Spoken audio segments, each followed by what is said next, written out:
Hey guys and gals, welcome to this week's Pre-Foreclosure Daily Grind Tip of the Week. Chris the Drummer Bowes, Bob LaChance. Hopefully everyone has a fantastic week.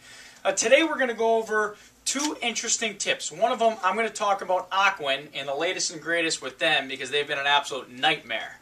That's number one. Number two, we're going to go over a recent deal that we have, GMAC first, that's backed by Freddie Mac, and there's a second mortgage, or there's a HELOC on the property, and we're really going to dig into Freddie Mac. Chris has some very interesting tidbits that you guys are going to be not surprised about, knowing what's going on in this industry. But anyway, let's start with Ocwen.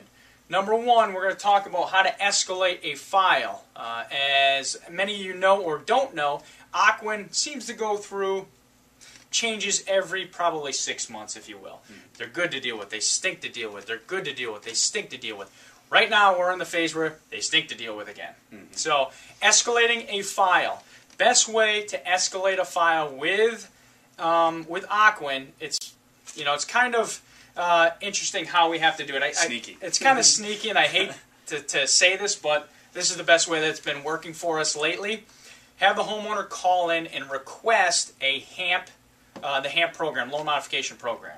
Okay, that's the best way to do it. What happens is, especially when there's a foreclosure date, sale date coming up, or strict foreclosure, whatever state you're in, what you do is, if you're within 10 days, have the seller call and request a HAMP modification, and then what happens is they postpone the sale date, then have the seller call in and request a short sale. Unfortunately, it is a little sneaky, but... Now, what about the escalation? The escalation. Escalation. I'm getting to that. I wasn't done with it, though. You're just taking the circuitous route there. That's exactly. So anyway, and the other one is dealing with Ocwen. It's pretty interesting, but another one, this I got directly from one of our students. We have not done this one, so I can't take credit for this one. But anyway, one of the things that you could do is you could actually call, when you call in a customer service, ask for a Spanish-speaking operator is what they call it, Spanish-speaking operator, because majority of them also are fluent in English. Once you get to one of them, and I'm going to tell you the reason why you want to go this route. Okay, once you get one of them, then you could ask for a supervisor in the loss mitigation department or within management, okay, which is a supervisor. The reason you want to go that route is because if you go the other route, you're going to be transferred over to India and you will get nothing accomplished. Yeah. Absolutely nothing accomplished. You'll catch your tail. You'll go off of, they have a script sitting right in front of them that they do not deviate from. So if you want, again, you want to talk to somebody that, has any sort of creative thinking or can get you what you need, make sure you stick with the Spanish-speaking side. Again, I hate to say this because it kind of stinks that we have to go down this route right now, but Ocwen is very challenging to deal with right now, so those are the two tips right there with Ocwen. Yeah.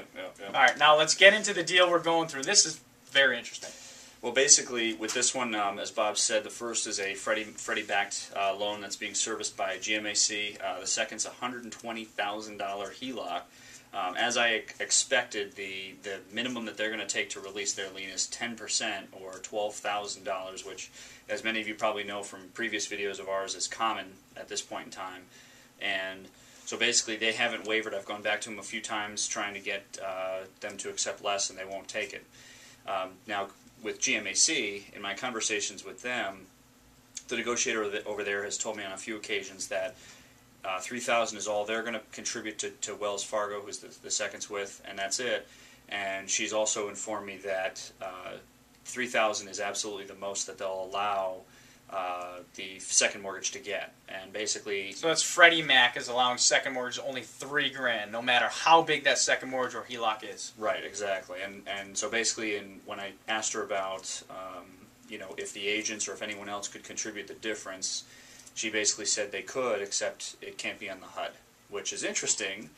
So Freddie Mac wants it off the HUD, just so everybody knows. Right. So the interesting thing about this is that, I don't know, maybe 2 or 3 months ago, Freddie Mac posted up on their website this whole thing about fraud and everyone need to look out for fraud, and yet... And investors flipping properties and all this garbage. And yet they're the ones now who basically are saying that a payment to a junior lien has to be off the HUD, which... So they were basically saying in this article too that everything has to be disclosed, everything has to be on the HUD. But now they're telling us that if we're going to pay a second mortgage to get their release, it has to be off the HUD. This is the third deal I've had in about the last month and a half where this is Freddie Mac has specifically advised the negotiator, who in turn has advised me that that's how it has to be. Interesting. That's where our tax dollars are going. Yeah. Pretty good, huh? Great. That's absolutely ridiculous. But again, it is what it is. But we're going to wrap it up anyway. Check out PropTracker.com. That's our online real estate management tool. We had a ton of upgrades. So all your PropTracker users, we also just implemented an affiliate program too. It's fantastic. So again, it's an online real estate management tool. Chris the Drummer Bowles, Bob LaChance getting back to you with this week's Pre-Foreclosure Daily Grind.